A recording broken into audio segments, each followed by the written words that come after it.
ঠিক মনে নেই, তখন বোধহয় 5 পেরিয়ে 6। চতুর্দিকে অচেনা সব, গা ছমছম ভয়। মাঝে মধ্যে দাদার খাতা কলম নিয়ে খেলি। বাবা হেসে বলতো, আবার এসব কোথায় পেলি? মনে আছে, সেবার সরস্বতী পুজোর দিনে বাবা আনলো শহর থেকে স্লেট পেন্সিল কিনে। কালীকিঙ্কর জ্যাঠামশাই পুজো করার পর আমায় কোলে নিয়ে বলল, এই নে, এটা ধর। আমি বললাম, এটা খারাপ, বাঘ ভাল্লুক কই? এই বইটাই দেখেছিলাম দাদার বইয়ের গাদায়। মাঝখানে এক ধ্যাবড়া ছবি, লালচে নাকি সাদায়।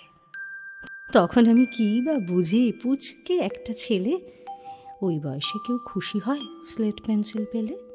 আজকে যখন কাজের ফাঁকে পিছন ফিরে দেখি, ঘুমে জাগরণে হঠাৎ চমকে উঠি, এ কি?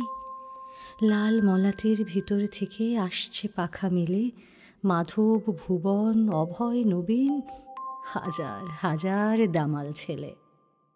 হাসতে হাসতে আসছে ওরা, ভাসছে খুশির ভেলায়, ভাসতে ভাসতে উঠছে মেতে আকারিকার খেলায়।